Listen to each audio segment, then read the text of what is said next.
সংবাদ মেলাৰ উদ্দেশ্য কি? আজি ধুবুৰী জিলা অবিভক্ত গোৱালপাৰা আক্ৰাসুৰ ধুবুৰী জিলা সমিতিয়ে গৌৰীপুৰত অৱস্থিত গণেশ আখড়াত এখন আমি সংবাদ মেলা আয়োজন কৰিছোঁ। প্ৰথমতে সাংবাদিক বন্ধুসকলক নতুন বছৰৰ অবিভক্ত গোৱালপাৰা ধুবুৰী জিলা সমিতি আক্ৰাসুৰ তৰফৰ পৰা শুভেচ্ছা জ্ঞাপন কৰিছোঁ।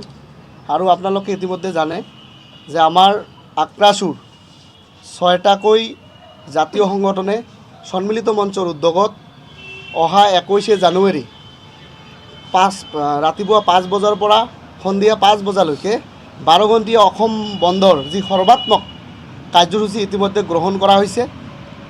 আৰু এই কাৰ্যসূচীত বিশেষকৈ ধুবুৰী জিলাৰ যিসকল বজাৰ সমিতি আছে, ধুবুৰী জিলাৰ অটো চালক, টেম্পু চালক বা টোটো চালকসকল আছে, তেওঁলোকক আমি ধুবুৰী জিলা আক্ৰাসুৱে বা অবিভক্ত গোৱালপাৰা ধুবুৰী জিলা আক্ৰাসুৱে আমি আহ্বান জনাইছোঁ যাতে আমাৰ এই কোচ ৰাজবংশী জনগোষ্ঠীটোৰ জাতিটোৰ প্ৰতি বা জনগোষ্ঠীটোৰ প্ৰতি শ্ৰদ্ধা জনাই যাতে অহা এই 5 বজাৰ পৰা অহা 21 জানুৱাৰী 5 বজাৰ পৰা সন্ধিয়া 5 বজালৈকে যাতে ধুবুৰী জিলাত সকলোৱে যাতে সৰ্বাত্মকভাৱে যাতে এই বন্ধৰ কাৰ্যসূচীক পালন কৰে, তাৰ কাৰণে আমি সকলো শ্ৰেণীৰ ৰাইজকে সকলো জাতি জনগোষ্ঠীকে আহ্বান জনাইছোঁ ধুবুৰী জিলা সমিতিৰ তৰফৰ পৰা।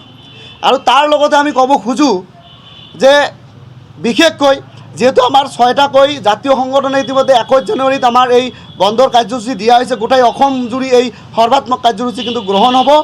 আৰু এই বন্ধ কোনো পধ্যেই এটা চৰকাৰৰ পক্ষই হওক বা তৃতীয় পক্ষই এই বন্ধৰ কাৰ্যসূচীটোক আচলতে যাতে সাফল্যমণ্ডিত নহয় তাৰ কাৰণে ইতিমধ্যে উঠি পৰি লাগিছে।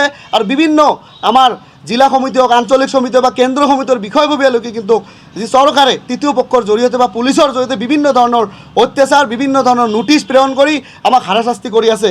গতিকে কোচ ৰাজবংশী জনগোষ্ঠীটো আমি চিলেৰায়ৰ বংশধৰ, চিলেৰায়ৰ ব্লাড আমাৰ শৰীৰত আছে, আমি কেতিয়াও কিন্তু ভয় নকৰোঁ। গতিকে অসম চৰকাৰক আমি সকীয়াই দিব বিচাৰিছোঁ যে আমাক কিন্তু আমাৰ যি চিলেৰায়ৰ আমাৰ বংশৰ আমাৰ ব্লাড আছে, আমি ভয় নকৰোঁ। গতিকে আমাক কিন্তু খং নুঠাব, নহ'লে কিন্তু অসমত যে উত্তপ্ত পৰিস্থিতি হ'ব এই কথা স্পষ্টভাৱে সকীয়াই দিছোঁ। আৰু এই 21 জানুৱাৰীৰ বন্ধত ধুবুৰী জিলাৰ প্ৰতিখন বজাৰে হওক, গাড়ী হওক, টোটো চালক, অটো চালক সকলোকে আমি পুনৰবাৰ আহ্বান জনাইছোঁ যাতে এই বন্ধ যাতে স্পষ্টভাৱে সকলোৱে যাতে মানি লৈ আমাৰ জাতিটোৰ প্ৰতি শ্ৰদ্ধা জনাই যাতে সকলোৱে যাতে পালন কৰে তাৰ কাৰণে আহ্বান জনাইছোঁ। আৰু যদি কোনোবাই নিজাববীয়াকৈ যদি ৰাস্তাত বা দোকান পোহাৰ বন্ধ নকৰে, আমি নিশ্চয়কৈ আহ্বান জনাইছোঁ তেওঁলোকক, বাৰে বাৰে আমি আহ্বান জনাইছোঁ তেওঁলোকে বন্ধ ৰাখিবলৈ। আৰু তাৰ মাজত যদি কিবা বিভ্ৰান্তিকৰ পৰিৱেশৰ সৃষ্টি হয় তেওঁলোকে নিজে দায়ী হ'ব, প্ৰশাসনে দায়ী হ'ব, অসম চৰকাৰে দায়ী হ'ব। এই কথাটো আমাৰ ধুবুৰী জিলা আক্ৰাসু অবিভক্ত গোৱালপাৰাৰ পৰা স্পষ্টভাৱে আমি জনাই দিছোঁ। আৰু তাৰ লগতে আমাৰ যিসকল কেন্দ্ৰীয় সমিতি আছে তেওঁলোককো অনুৰোধ জনাইছোঁ যে তেওঁলোকে প্ৰতিখন জিলা সমিতিক জনাই দিব লাগে। আৰু প্ৰতিখন জিলা সমিতিৰ পৰা আমি আহ্বান জনাইছোঁ যে স্পষ্টভাৱে এই বন্ধ যাতে সৰ্বাত্মকভাৱে বন্ধ যাতে সকলোৱে পালন কৰে। আমাৰ সদৃষ্টীয় যিসকল জাতীয় দল সংগঠন ৰাজনৈতিক দলৰ পৰা যিবিলাক মানুহ আছে তেওঁলোকে এই বন্ধক সমৰ্থন জনাই গ্ৰাছ লেভেলৰ পৰা প্ৰতিজন কোচ ৰাজবংশী মানুহে ঢিল দল ভাঙি ওলাই আহি এই 21 জানুৱাৰীৰ যি বন্ধ 5টাৰ পৰা 5টা সৰ্বাত্মক পালন কৰিবলৈ আমি আহ্বান জনাইছোঁ। এই কোচ ৰাজবংশী জনগোষ্ঠীৰ এই 21 জানুৱাৰীৰ বন্ধটোৱে এটা শেষ ৰণ বুলি আমি ধৰি লৈছোঁ। ইয়াৰ পিছতে আমি ছাগলীয়া গেট আৰু শ্ৰীৰামপুৰ গেট ইতিমধ্যে আমাৰ কেন্দ্ৰীয় সমিতিয়ে প্ৰেছ মিটৰ জৰিয়তে প্ৰকাশ কৰিছে যে ছাগলীয়া গেট আৰু শ্ৰীৰামপুৰ গেট অসম আৰু পশ্চিমবংগৰ কোচ ৰাজবংশই মিলি অনিৰ্দিষ্টকালৰ কাৰণে যে বন্ধ অভিজ্ঞতা স্পষ্টভাৱে আমি সকীয়াই দিছোঁ অসম চৰকাৰ তথা কেন্দ্ৰীয় চৰকাৰক। আৰু 21 জানুৱাৰীৰ বন্ধটো 100% হ'ব। আৰু 100% কোচ ৰাজবংশী মানুহে লগতে ধুবুৰী জিলাৰ বহুতো জাতি জনগোষ্ঠী আমাক সঁহাৰি জনাইছে। স্পষ্টভাৱে তেওঁলোকে কৈছে যে এই বন্ধ সকলোৱে মানিব আৰু তেওঁলোকে সকলোৱে মানি লৈ এই বন্ধ সাফল্যমণ্ডিত কৰিব। গতিকে আমি ইয়াত কোনো আমাৰ কোশ্চিন মাৰ্ক নাই। গতিকে কিছুমান মানুহে কোশ্চিন উঠাইছে যে আক্ৰাসুৰ বন্ধটোক উদ্ধ কৰা হ'ব, গতিকে কেতিয়াও উদ্ধ নহয়, আমি স্পষ্টভাৱে জনাই দিছোঁ। আৰু এই বন্ধত সৰ্বাত্মক সকলোকে পালন কৰিবলৈ আমি আহ্বান জনাইছোঁ। ইয়াৰ লগতে আমি অসম চৰকাৰক ক'ব খুজিছোঁ যে আপোনালোকে দেখিছে যে যেতিয়া কোনোবা বন্ধৰ কাৰ্যসূচী হওক বা যেতিয়া আমি ষ্ট্ৰং কোনো গণতান্ত্ৰিক কাৰ্যসূচী লোৱা হয় তেতিয়া অসম চৰকাৰৰ ফালৰ পৰা চিঠি প্ৰেৰণ কৰা হয়। চিঠি প্ৰেৰণ কৰি আজি দিছপুৰত মাতি লৈ মানে ভোজ ভাত খোৱাৰ নিচিনা কৰা হয়। ভোজ ভাত খুৱাই দি প্ৰতিশ্ৰুতি দি আচলতে আমাৰ জাতিটোক মানে এনেকৈ ৰাজনৈতিকভাৱে ব্যৱহাৰ কৰা হৈছে প্ৰতিটো বাৰে বাৰে।